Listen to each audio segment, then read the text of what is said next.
예수님, 오늘은 연중제 14주간 목요일입니다. 성부와 성자와 성령의 이름으로 아멘. 오늘도 예수님께서 제자들을 파견하시면서 어떠한 말씀을 하시는지 이제 한번 보겠습니다. 대부분은 비슷한 것 같아요. 일단은 임금이 암행어사를 파견할 때 뭐 마패를 주는 것처럼 능력을 주시죠. 예수님께서 모세를 파견하실 때 그 지팡이, 그게 능력이죠.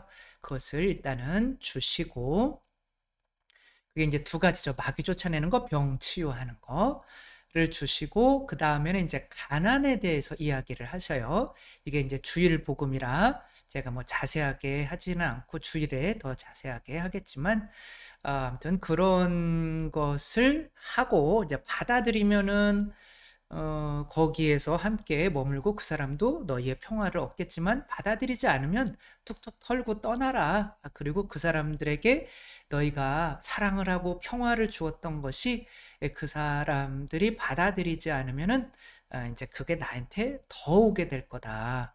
그래서 이제 내가 주려고 그러면 내 안에 더 하느님께서 주니까 쌓이겠죠. 그리고 돌아오는 것까지 합쳐지면 이제 더 평화로워지고 더 행복해지는 거죠. 오히려 박해받을 때 예수님과 더 가까워지니까 이제 그런 행복감을 느끼게 되는데, 우리들이 어떻게 이제 이 가진 것을 꼭 사제들이나 파견된 사람들만이 아니라 우리 모두는 세례받을 때 왕직, 사제직, 예언자직으로 파견을 받죠. 다 그 예수님께서 왕이고 사제이고 예언자셨던 것처럼 우리들도 예수님과 이제 닮아야만 구원을 받게 되는데, 그 왕직, 사제직, 예언자직이 정확히 뭔지 알고 이제 실행해야 되는데, 그게 사랑의 세 가지 방식이라고 할 수가 있는 건데, 가장 중요한 것은 내 안에 있는 성령을 잃지 않기 위해서, 능력을 잃지 않기 위해서는 가난해져야 되는데, 그 가난이라고 하는 것이 내가 막 절약만 하는 게 가난이 아니라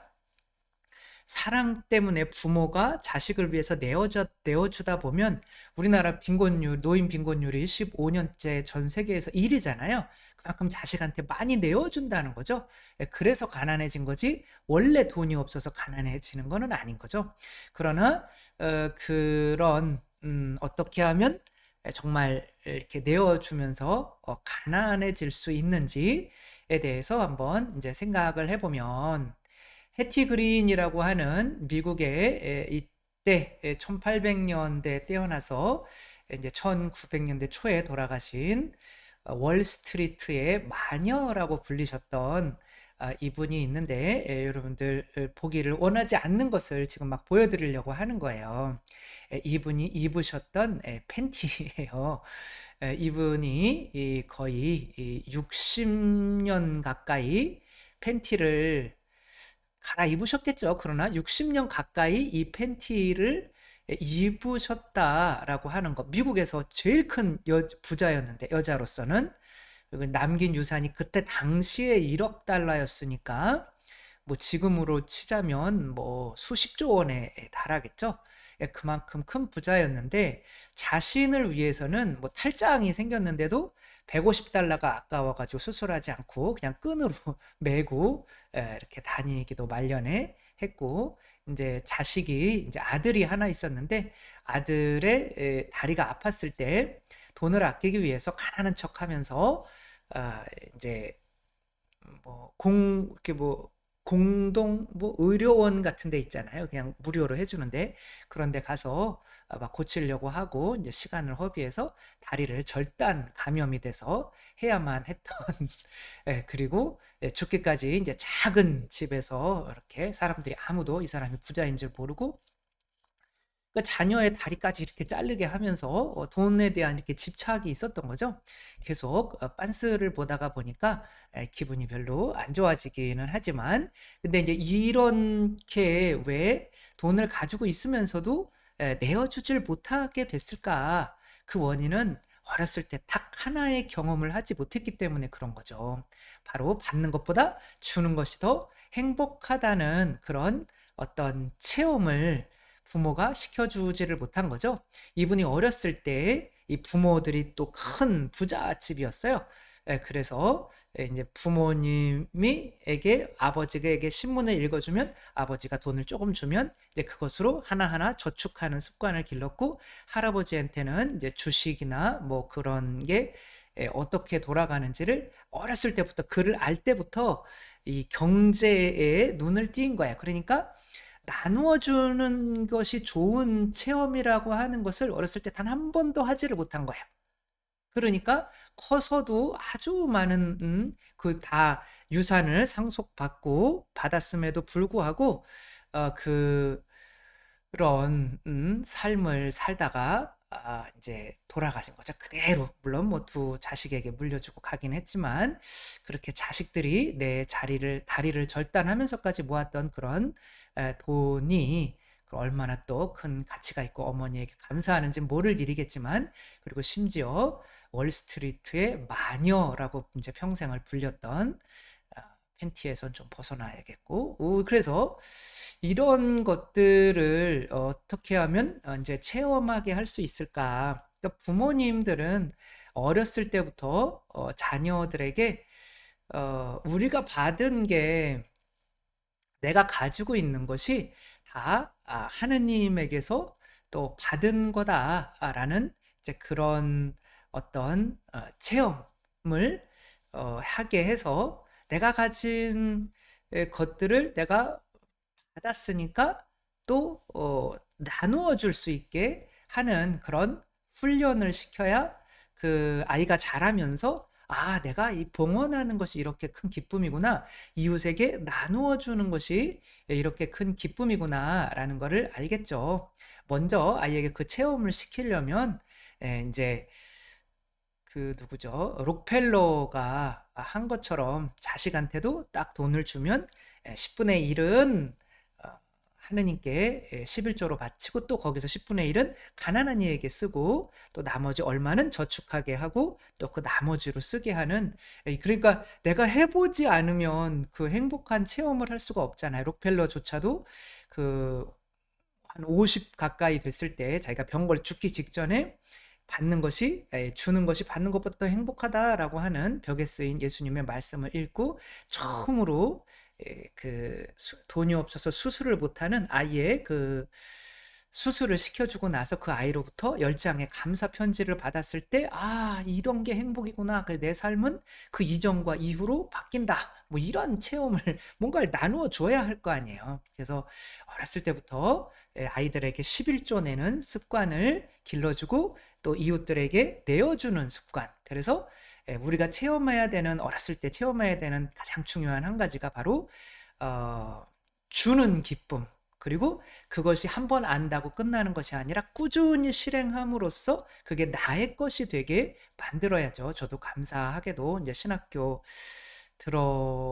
들어가면서 이제 11조라고 하는 것을 계속 지금까지 해오고 있는데, 그게 뭐 지금은 뭐 자동으로 하고 있는데, 그러면서 뭐 10번 중에 한 번만이라도 정말 내가 그렇게 하느님께 바치고 이웃에게 내어주는 그런 행복감을 체험하게 되면 계속 이렇게 할 수 있게 되는 거죠.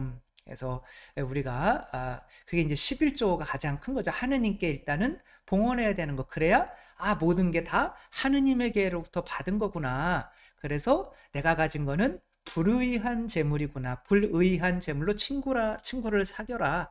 그러니까 불의하다. 어차피 내 게 아닌데. 이 아이가 중국 아이인데 이제 죽으면서 엄마도 이제 신장이 안 좋아진 거예요. 그래서 신장 수술을 해야 되는데, 이 아이가 이제 죽어가면서 엄마한테 내 신장을 주겠다. 그러니까 엄마가 내가 네 걸 어떻게 받니? 라고 했을 때 이 아이가 엄마한테 신장을 계속 주겠다. 이렇게 하니까 눈이 안 보이고 이제 뭐 그러니까 뇌종양 때문에 죽어가니까. 그래서 엄마가 그래, 신장으로라도 너와 함께 있고 싶다. 사실 온몸이 엄마한테 받은 거잖아요. 근데 거기에서 일부 신장만 드리는 거죠. 이게 11조와 똑같은 거죠. 그리고 나머지 장기 두 개인가 세 개인가를 또 다른 이에게 주면서 세 사람을 또 살리고 이제 죽은 이런 이야기가 있죠. 이 아이는 어떻게 보면 부모님한테 내가 받은 것에 대해서 감사해서 부모님께 드리고 내 거를 또 내 거가 아니라 받은 거기 때문에 또 그동안 살았으니까 고마우니까 이웃들에게 주는 그런 교육을 부모가 잘 시킨 거죠. 그러니까 또 그 부모도 어쩌면 아이를 잃는 고통도 있지만 또 그러한 또 훌륭한 아이를 두는 기쁨도 누릴 수 있었던 거죠. 가난한 이들의 성자라고 불리는 성 빈센트 드볼이라고 하는 이분은 정말 육남매 찢어지게 가난한 집에서 살았어요. 근데 이제 가난한 집에서 살았지만 부모님은 내가 좀 똑똑했나 봐요. 너는 다 어떻게 해줄게 라고 하면서 교육을 그래도 막 시킨 거죠. 근데 교육을 받다가 보니까 16살 때 주위에서 부잣집 사람이 보니까 얘가 너무 착한 거예요. 그러니까 내가 그 신부님 되고 싶으면은 그 신학교 비용 다 대줄게. 그 주위에 이런 사람이 생기는 거죠. 그러니까 나는 하느님으로부터 받고 아버지 어머니로부터 받고 주위 사람으로부터 받고 그런 이제 신부님이 됐는데 그래도 나누어 줘야 되는데 그런 연습을 안 한 거예요. 그러다가 어떠한 체험을 하게 되느냐면 어 이제 그 해적들한테 잡혀가지고 그 해적선에서 노예로 생활을 하게 돼요. 노예로 팔려가지고 그러면서 이제 나중에 극적으로 이제 나오기는 했는데 그런 노예 생활을 하게 되면서 결국에 내가 받은 게 거저 받은 거구나. 그러며 이제 가난한 이들을 위해서만 살기로 결심을 해서 우리 수원에 성 빈센트 수녀원도 있고 성 빈센트 병원도 있잖아요. 이제 3급으로 이렇게 올라가가지고 올라갔는데 다행이죠. 아무튼 뭐 그렇게 가난한 이들을 위해서 사는 처음에는 그 배를 갤리선이라고 하잖아요. 거기서 노를 젓는 사람들을 도와주는 그런 것부터 시작해서 그 하다가 보면은 내가 점점 더 이제 하느님께 내어주고 이웃에게 내어주는 게 더 큰 행복이구나 이런 거를 알아가는 거죠. 그래서 우리가 평상시에 우리 자녀들이나 우리들이 먼저 실천을 해야 그게 행복한 건지를 알 거 아니에요. 그래서 어렸을 때부터 정말 하느님께 봉헌하고 이웃에게 무언가를 내어주는 그런 훈련을 끊임없이 이렇게 해야겠죠. 아기들이 바로 두 발로 걸을 수는 없잖아요. 그러니까 내가 노력하면서 그게 진짜 내게 되고 내 본성이 되는 거죠. 정말 우리들 너만을 위해 살아 뭐 이런 거 하지 말고 아이들에게 어렸을 때 이런 어떤 하느님께 봉헌하고 이웃에게 내어주는 교육을 시키는 것이 얼마나 중요한지 아까 해티 그린과 또 성 비센트 아바트볼 이 성인을 통해서 이렇게 비교해 봤는데 우리들 자식들 또 우리 자신들 매일매일 뭘 실천하면서 살아야 예수님께서 제자들을 파견할 때 그 모습을 유지할 수 있는지 우리가 다시 생각해 봤으면 좋겠습니다. 성부와 성자와 성령의 이름으로 아멘. 감사합니다. 사랑합니다.